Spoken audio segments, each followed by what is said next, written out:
gitara at ito'y tugtugin, awitan siya ng himig.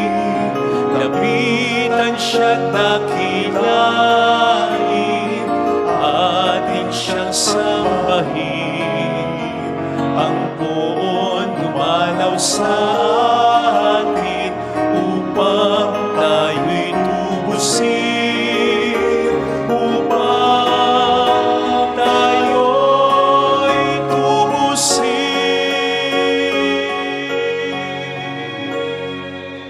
Sa ngalan ng Ama at ng Anak at ng Espiritu Santo. Amen. Sumayin niyo po ang Panginoon At sumaiyo rin. upang tayo maging marapat sa banal na pagdiriwang na ito. Magsisimula po tayo para sa ating mga kasalanan at pagkukulang.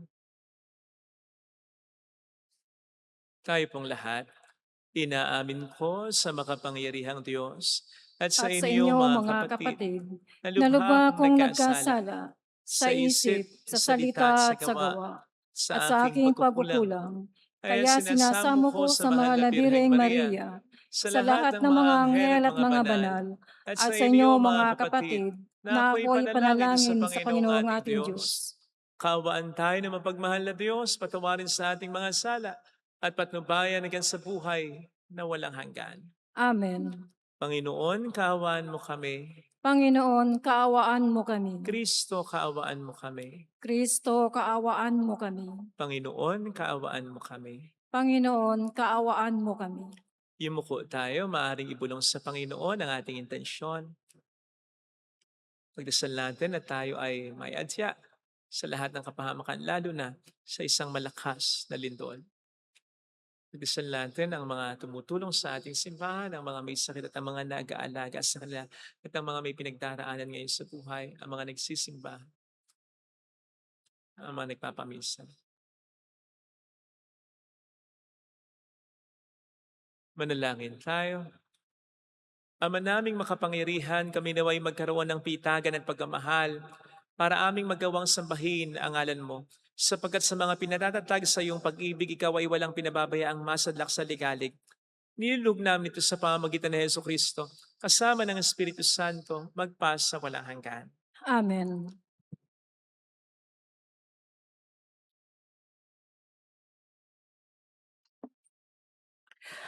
Ang salita ng Diyos mula sa ikalawang aklat ng mga hari.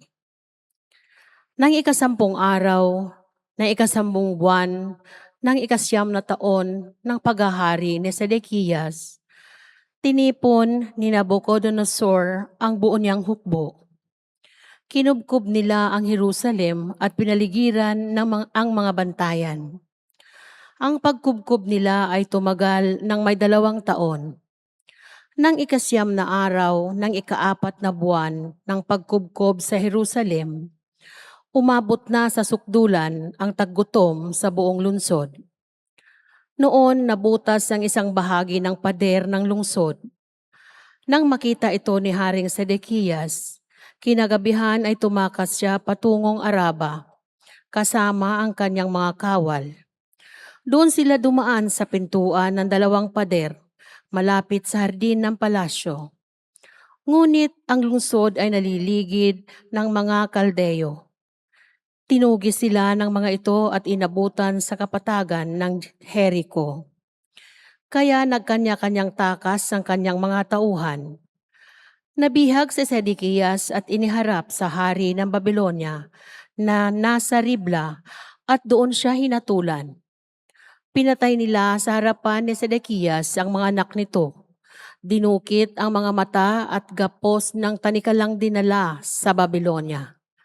Nang ikapitong araw na ikalimang buwan ng 19 na taon ng paghahari ni Nabucodonosor, pinasok ni Nabuzaradan ang Jerusalem. Kapitan ng kanyang mga tanod. Sinunog niya ang templo, ang palasyo, at ang lahat ng bagay doon. Wala siyang itinira. Ang mga pader ng lungsod ay giniba naman ng mga kawal na kasama ni Nabuzaradan. Dinala niyang bihag ang natitira pang Israelita, pati ang mga sumuko sa hari ng Babylonia. Ang iniwan lamang niya roon ay ang ilang mahihirap upang magbungkal ng lupa at mag-alaga ng mga ubasan. Ang salita ng Diyos. Salamat sa Diyos. Kung ika'y aking limutin, wala na akong aawitin. Kung ika'y aking limutin, wala na akong aawitin. Sa pampang ng mga ilog nitong bansang Babylonia, kami rooy nakaupong tumatangis sa tuwinang ang iniwan naming Siyon ay aming maaalaala. Sa sanga ng mga kahoy sa tabi ng ilog nila, isinabit namin doon yaong dala naming lira. Kung ika'y aking limutin, wala na akong aawitin. Sa amin ay iniutos nang sa amin ay lumupig, na aliwin namin sila ng matamis naming tinig. Tungkol sa Siyon, yaong paksa niyong nais nilang awit. Kung ika'y aking limutin, wala na akong aawitin. Paano namin aawitin ang awit ng Panginoon, samantalang bihag kaming nangingibang bayan noon? Ayaw ko nang ang lira ko'y hawakan pa at tugtugin, kung ang bunga sa pagtugtog, limutin ang Jerusalem. Kung ika'y aking limutin, wala na akong aawitin. Di na ako aawit pa kung ang lundong sasapitin, sa isip ko't alaala, ika'y ganap na limutin, kung ang kaligayahan mo ay hindi ko hahangarin. Kung ika'y aking limutin, wala na akong aawitin.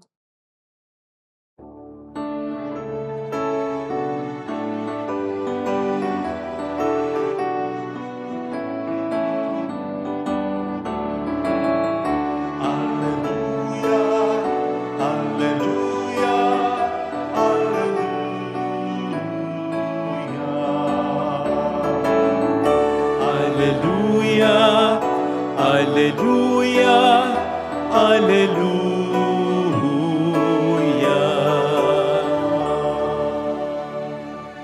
Sumainyo ang Panginoon. At sumaiyo rin. Ang mabuting balita po ng Panginoon ayon kay San Mateo. Papuri sa iyo, Panginoon. Nang makababa si Jesus mula sa bundok, sinundan siya ng napakaraming tao. Lumapit sa kanya ang isang ketongin at lumuhod sa harapan niya. Ginoo, ang wika niya, kung ibig po ninyo, ako'y inyong mapapagaling. Inipo siya ni Jesus at sinabi, ibig ko, gumaling ka. At pagdakay na wala ang kanyang ketong, huwag mo itong sasabihin kanino man, bili ni Jesus. Pumunta ka at pasuri sa sacerdote. Pagkatapos maghandog ka ng haing iniutos ni Moises bilang patotoo sa mga tao na magaling ka na. Mga kapatid, ang mabuting balita po ng Panginoon. Pinupuri ka namin, Panginoong Heso Kristo. Welcome sa Our Lady of Lasalle at Quasay Parish kung saan ayos lang pong umiyak. Asamahan tayo ng mahal na ina sa pag-iyak at sa pagdarasal upang maging maayos ang lahat. Kung kayo po ay magpaparusa sa isang taong mayroong malaking kasalanan, paano niyo siya huhusgahan? Paano niyo siya parurusan? Halimbawa po dun sa parang may isip o may edad ng namaril ng kanyang mga kapwa kaklase sa Tacloban. Paano niyo po siya parurusahan? Paano niyo po siya husgahan? Kung makukuha ba ninyo ang lahat sa kanya, pati buhay niya kukunin ninyo? E papaano kung tayo rin ay mailagay sa isang sitwasyon na tayo naman ang husgahan o parurusahan? Gugustuhin po ba natin na kunin ng iba ang lahat sa atin? Narinig po natin sa ating unang pagbasa ang kalunos-lunos na sinapit ng mga Israelita sa bayan ng Juda sa kamay ng mga sumakop sa kanila. Pinahirapan ng marami sa kanila, yung iba pinatay pa, niransak ang templo nila, pati ang palasyo, sinunog, walang tinira. Ang maraming mga taga-Huda o mga Israelita ay tinapon ng Babylonia. Bahagi po ito kasi ng parusa ng Diyos na ibinigay sa kanila dahil sa kanilang dekada-dekada ng pagkakasala, idolatry, social injustice, unfaithfulness to God, to His covenant. Galitin na po natin ang lahat, wag lang ang Diyos. Sabi nga sa ating salmo, kung ika'y aking lilimutin, wala na akong aawitin. At sinasabi rin sa ating ebanghelyo, pag ginusto ng Diyos, wala tayong magagawa. Kung gusto ng Diyos na parusahan tayo, wala tayong magagawa. At kapag ang Diyos ang nagparusa sa atin, mas lalong wala tayong magagawa sapagkat wala nang mas makapangyarihan kaysa Diyos. Besides, siya ang may-ari at siya ang may hawak ng lahat sa atin. Sa isang iglap, kaya niyang kunin ng lahat sa atin. And so you can just imagine kung ano yung pakiramdam noon ng mga Israelita habang Ito'y mga nangyayari sa kanila when they finally realize, totoo nga ang parusa. Ito na, pinarurusahan na tayo ng Diyos sa ating mga matagal ng pagkakasala. Baka sa mga naghihirap na ng mga Israelita, ipinagpapasalamat na lamang nila yung mga sandali na buhay pa sila. Kasi nga, ang Diyos ang nagpaparusa, wala ka nang magagawa eh. O baka, yung iba sa kanila nagwi-wish na mamatay na sila sapagkat wala naman din silang mapapalat aasahan pa dahil nga ang Diyos na ang nagpaparusa sa kanila.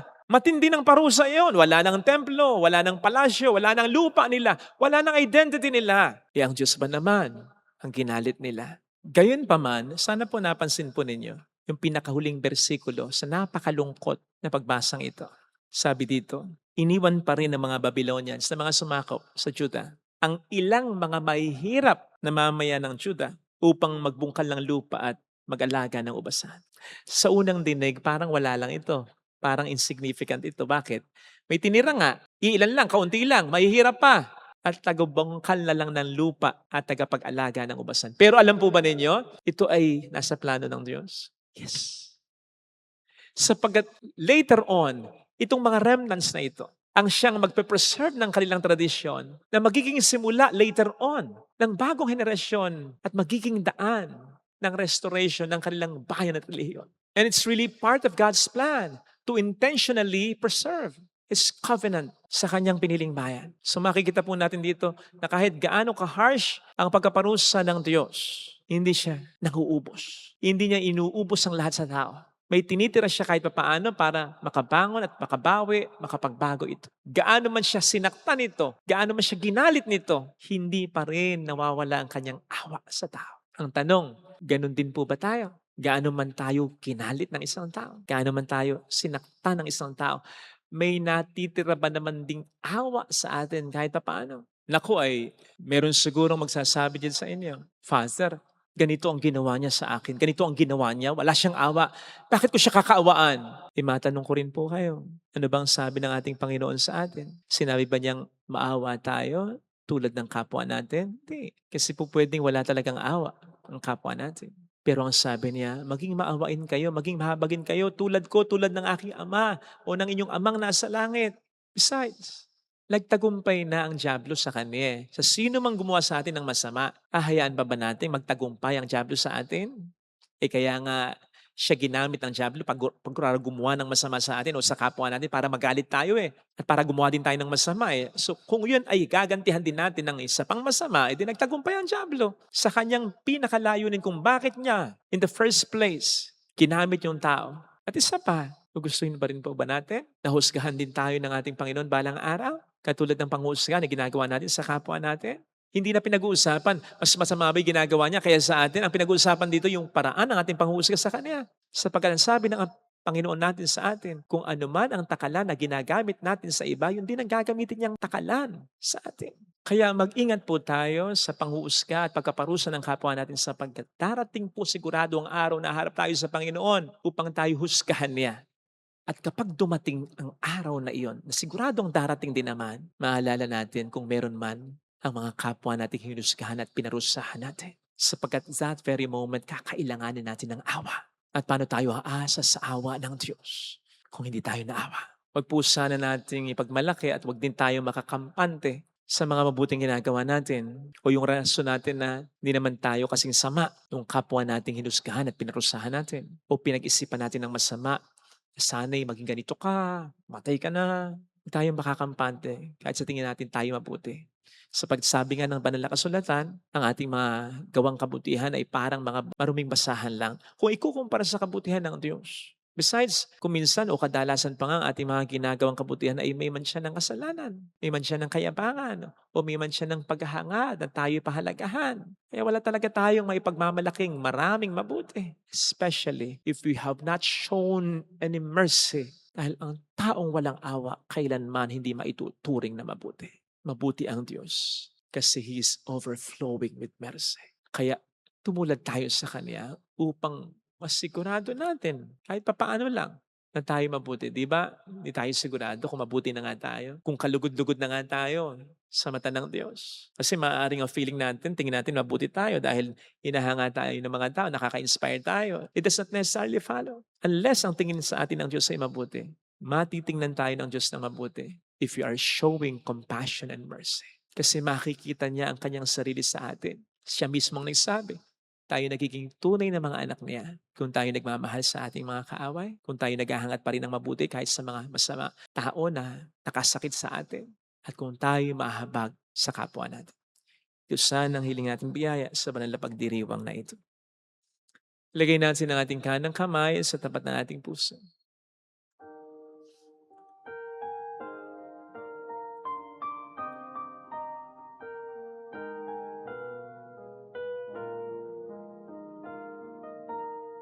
Alam kong may magagawa ang Diyos. Alam kong may magagawa ang Diyos. Walang imposible sa Kanya. Kung ako'y magtatapat, sa Kaniya'y maglilingkod, alam kong may magagawa ang Diyos. Mahabagin siya, maawain siya. Alam kong diringgin ng Diyos ang samo ko, sapagkat anak niya ako. Mahal niya ako.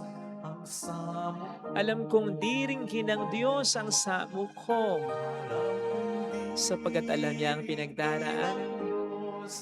Alam niya rin ang nakaraan ko. Kung ako'y magtatapat, sa Kaniya'y maglilingkod, alam kong diringgin ng Diyos ang samo ko. Pumikit tayo, Panginoon. Tulungan mo po akong maging mahabagin tulad mo, na wag akong dalhin ang galit ko. Ano man ang maganda kong punto at gaano man kasama ang ginawa sa akin ng tao, lumutang pa rin hindi ang pagiging tao ko, kundi ang pagiging anak ko ng Diyos. Anak mo ako. Maaaring sa pagiging tao ko, hindi ko kayang magpatawad, pero kung maniniwala akong mahal mo ko, ikaw ang katarungan, ikaw ang siyang aking masasandal at maaasahan, kaya kong magpatawad, kaya kong mahabag. Tulungan mo ako, Panginoon. Hallelujah! Purihin ng Diyos. Hallelujah! Pasalamatan siya. Siya ay muling babalik sa atin. Hindi niya tayo iiwan, hindi niya tayo pababayaan. Paniwalaan natin yan. Hallelujah! Purihin ng Diyos. Hallelujah! Sa takdang panahon, babalik ang Panginoon upang tayo ay kunin. Tapat siya sa kaniyang mga pangako sa atin. Sabihin mo sa sarili mo, mayroong magandang mangyayari sa iyo. Higit pa sa inaasahan mo dahil mahal ka ng Diyos. Panghawakan mo, pakatandaan mo, paniwalaan mo.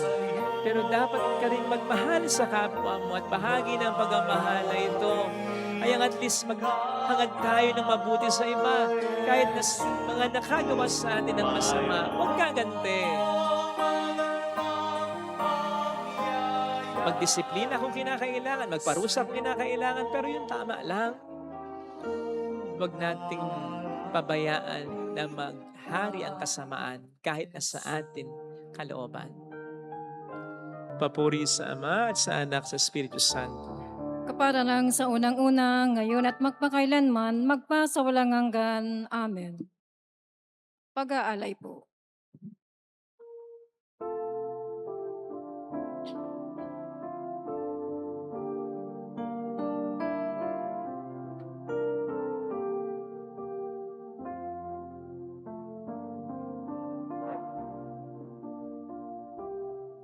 Sa'yo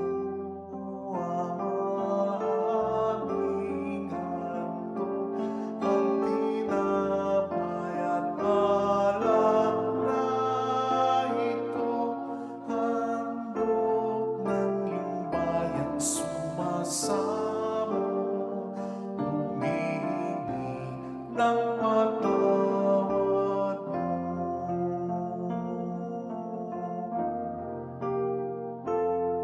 Sa pagsunod sa utos mo, nalulugod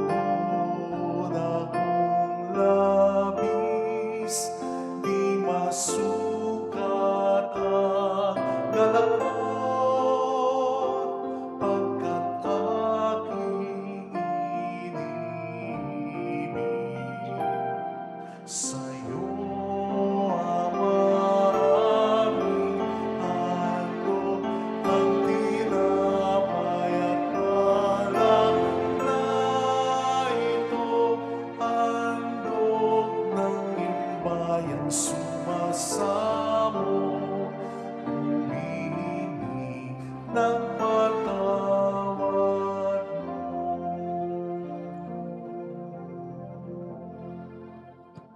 Manalangin tayo, pang ating handog ay maging kalugod-lugod sa Diyos Amang makapangyarihan. Tanggapin nawa ng Panginoon itong paghahain sa iyong mga kamay, sa kapurihan niya at karangalan sa ating kapakinabangan at sa buong sambayanan niyang banal. Ama naming lumikha, tanggapin mo ang aming paghahain ng papuri sa iyong kabutihan sa amin. Sa dulot nawa nitong kadalisayan, kami naway makapag-alay ng iyong kinalulugdan sa pamamagitan ni Jesucristo, kasama ng Espiritu Santo magpasa walang hanggan. Amen. Sumainyo ang Panginoon, At sumaiyo rin. itaas sa Diyos ang inyong puso at diwa. Itinaas na namin sa Panginoon. Pasalamatan ng ating Panginoong Diyos. Marapat na siya ay pasalamatan. Ama naming makapangyarihan, tunay nga pong marapat na ikaw ay aming pasalamatan. Sa pamamagitan ni Jesucristo na aming Panginoon, siya ay naging kapwa naming maaasahan upang may mangunang umako sa pananagutan dahil hangad mong magbago ang kinamias ng pagkakanya-kanya ng sangkatauhan. Bunga ng pagtitiis siya ay nanaig at ang kamatayan na kanyang nalupig, kaya't siya ang aming daan para aming masapit ang iyong tapat at maasahang pag-ibig. Kaya kaisa ng mga anghel na nagsisiawit ng papuri sa iyo ng walang humpay sa kalangitan, kami po'y nagbubunyi sa iyong kadakilaan. Santo, Santo, Santo, Panginoong Diyos ng mga hukbo, napupuno ang langit at lupa ng kadakilaan mo. Hosana sa kaitaasan. Pinagpala na paririto sa ngalan ng Panginoon, Hosana sa kaitaasan. Ama naming banal, ikaw po ang bukhal ng tanang kabanalan, kaya't sa pamamagitan ng iyong Espiritu, gawin mong banal ang mga kaloob na ito pang para sa amin ay maging katawan at dugo ng aming Panginoong Hesukristo. Bago niya pinagtiis ang kusang loob na maging handog, hinawakan niya ang tinapay, pinasalamatan kaniya, pinaghati-hati niya iyon, iniabot sa kaniyang mga alagad at sinabi, "Tanggapin ninyong lahat ito at kanin. Ito ang aking katawan na ihahandog para sa inyo."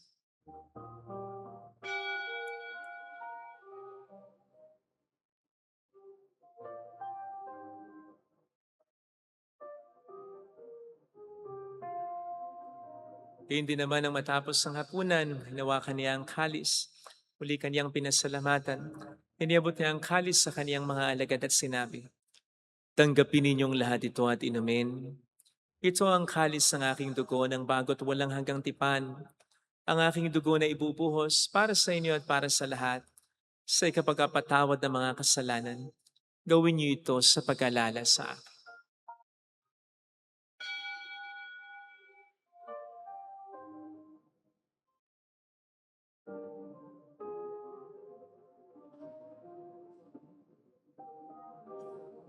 Ang misteryo ng ating pananampalataya, si Si Kristo'y Kristo'y namatay. namatay, si Kristo'y nabuhay, si Kristo'y babalik sa wakas ng panahon. Ama, ginagawa namin ngayon ang pag-alaala sa pagkamatay at muling pagkabuhay ng iyong anak. Kaya iniali namin sa iyo ang tinapay ng buhay, ng kalis ng kaligtasan. Kami nagpapasalamat dahil kami iyong minarapat at tumayo sa harap mo para maglingkod sa iyo. Sinasamo namin kami na magsasalo sa katawan at dugo ni Kristo ay mabuklod sa pagkakaisa sa pamamagitan ng Espiritu Santo. Ama, lingapin mo ang iyong simbahang laganap sa buong daigdig. Puspusin mo po kami sa pag-ibig kay isa ni Leon na aming Papa, ni Dennis na aming Obispo at ang Tanang Kaparian. Alalahanin mo ang mga kapatid naming nahimlay na may pag-asang sila'y muling mabubuhay, lalo ng aming mga ipagdarasal. Dasal po natin ang ating mga kakilalang yumao. Kaawaan mo sila at patuloyin sa iyong kaliwanagan. Kaawaan mo at pagkingtapatin kaming lahat na makasalo sa iyong buhay na walang wakas. Kaysang mahal na Birhen ng Lasalet, ang ina ng Diyos, San Jose ang kabiyak ng kanyang puso. Lahat ng mga banal na namuhay dito sa daigdig ng kalugod-lugod sa iyo, May pagdiwang naman namin ang pagupuri sa ikararangal mo sa pamamagitan ng iyong anak na aming Panginoong Hesukristo.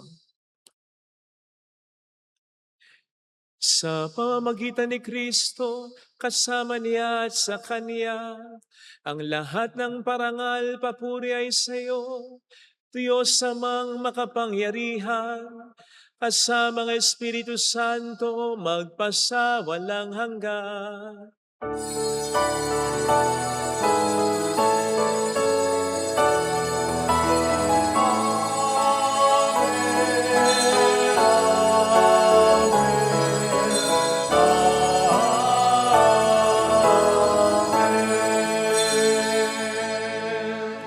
Tumawag tayo sa ating Ama.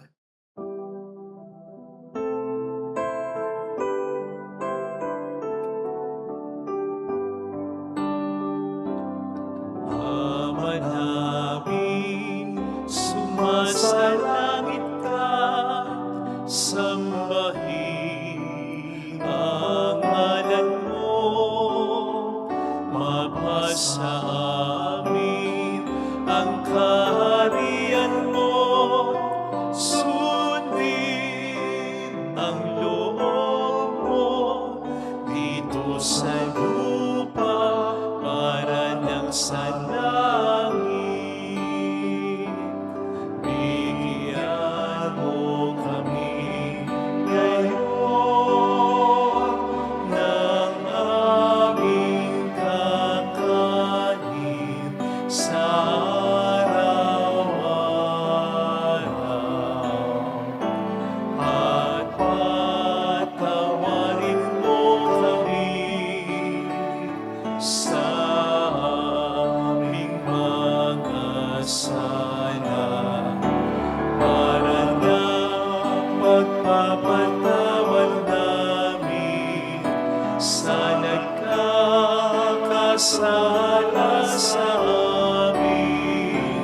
At huwag mo kami ipahintulot sa tukso, at ihadya mo kami sa lahat ng masama. Nilig namin kami adya sa lahat ng masama, pagkalooban ng kapayapaan araw-araw, iligtas sa kasalanan.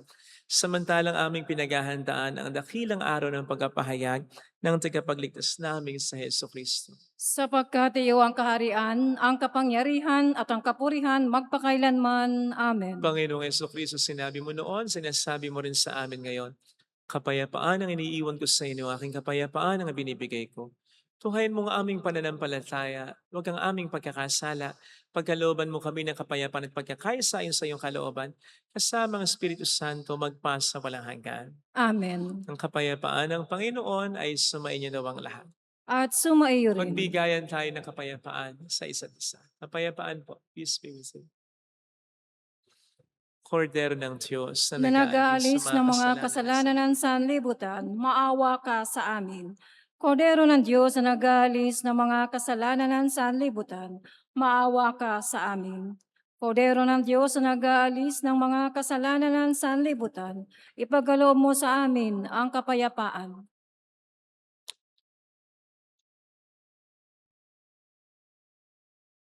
Narito sa harap natin ng Panginoon ang ating buhay at kaligtasan. Mapalad tayong inaanyayahan. Panginoon, hindi ako karapat-dapat na magpatuloy sa iyo, ngunit sa isang salita mo lamang ay gagaling na ako.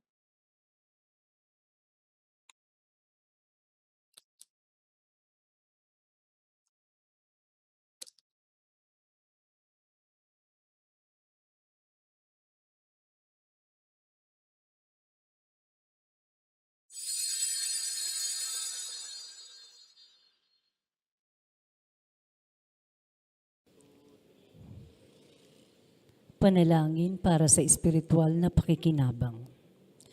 Panginoong Hesus, ako ay naniniwala na ikaw ay nasa kabanal-banalang sakramento. Iniibig kita ng higit sa lahat at ninanasa kong tanggapin ka sa aking kaluluwa. sapagkat sa mga sandaling ito, hindi kita matatanggap sa sakramento. Tumuloy ka sa Espiritu sa aking puso. Niyayakap kita na para bang naririto ka na. Inaalay ko ng buong buo ang aking sarili sa iyo. Huwag mong hayaang mawalay ako sa iyo. Amen. Dukha man ako sa lahat, dukha man ako sa lahat, ang tanging mong yaman ay mabuhay sa pag-ibig.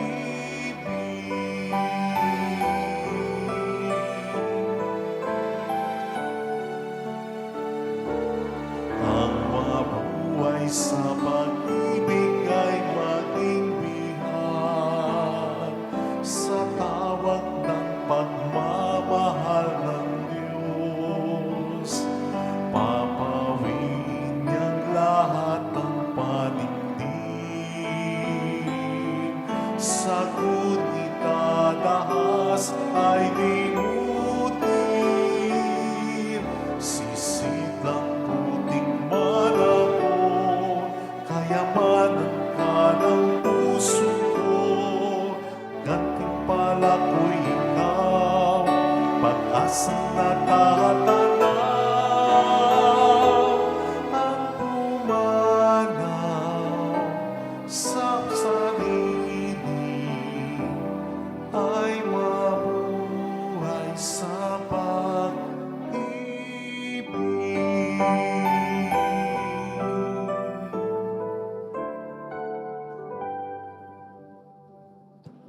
Manalangin tayo.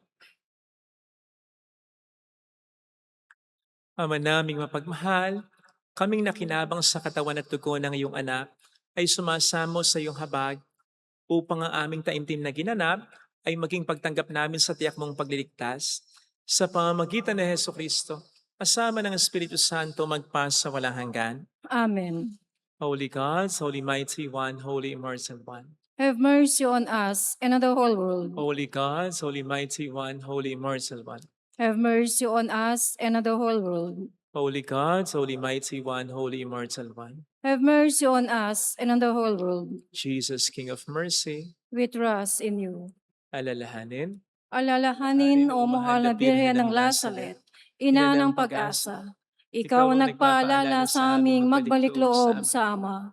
Ito ang nagpapatunay na ang kagandahang loob mo'y nanatiling busila. Sa pag-aaruga mo sa amin, tungkulin mo'y tinupad. Sa paanan ni Kristo, itinuring mo kaming mga tunay mong anak. Kaya ninais mong nisa'y huwag mapahamak.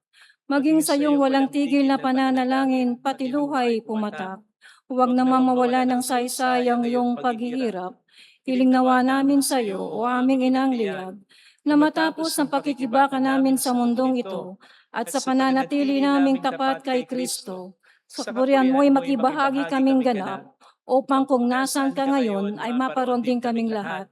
At ang kaganapan ng kaluwalhatian ng Diyos sa may tuluyang matupad siya nawa. mahal na Birhen ng Lazaret, kapagkasundo ng mga makasalanan. Ipanalangin mong walang patid kaming mga dumudulog sa iyo. Marami pong salamat sa inyong pakikisa at sa mga tulong na binibigay po ninyo sa panalangin po na inuukol ninyo. Thank you po sapagkat dahil po dito sa awat grasya ng Diyos, sa pamamagitan po ninyo, marami po tayo natutulungan. So, marami po salamat. Ang Panginoon na po ang bahalang magsukli sa inyo. Yan po ang lagi naming dasal dito. Lagi kong personal na dasal para sa inyo. Thank you. Sumainyo ang Panginoon. At sumaiyo rin. Pagpalain kayo kasama ng ating pamilya na mapagmahal na Diyos, ng Ama at ng Anak at ng Espiritu Santo. Amen. Umayo tayo sa kapayapaan ni Kristo. Salamat sa Diyos. Salamat din po.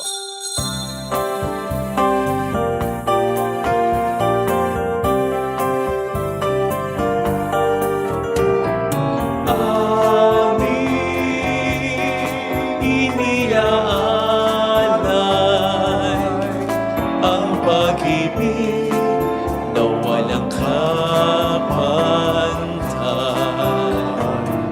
O kay sarap mabuhay kung may nagmamahal,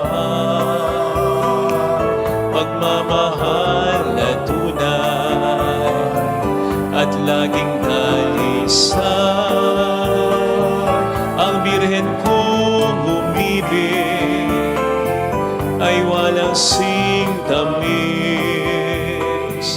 pagsindang sandalinis sa iyo hanggang langit. O Birhen, Birheng mahal, sa awit at sa dasal